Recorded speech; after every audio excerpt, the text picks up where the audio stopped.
आजकाल सगळ्या व्यावसायिकांचं लक्ष हे सेल्सच्या फिगर्सवर असतं. किती ऑर्डर गेल्या, किती बिलं झाली, किती प्रॉडक्ट्स विकले, काय ॲव्हरेज तिकीट साईज होता, या आणि सगळ्या नंबर्समध्ये. आणि हे सगळे नंबर्स वाढवण्यामध्ये आपल्या सगळ्या व्यावसायिकांचा आजकाल कल आहे. पण वाढलेला सेल हा बिझनेसला कधीच मजबूत करत नाही. प्रॉफिट मार्जिन्स बिझनेसला मजबूत करत असतात. त्यामुळे व्हॉल्यूम आणि प्रॉफिटेबिलिटी या मुळातच वेगवेगळ्या गोष्टी आहेत.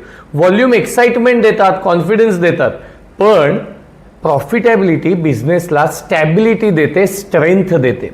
त्यामुळे काय माहिती आहे का, लो मार्जिन्सवर विकून जास्त नंबर सेल्सचे अचीव्ह करण्यापेक्षा चांगल्या मार्जिन्सला विकून व्यवसायाला स्टेबल आणि सस्टेनेबल बनवणं हे जास्त गरजेचं आहे.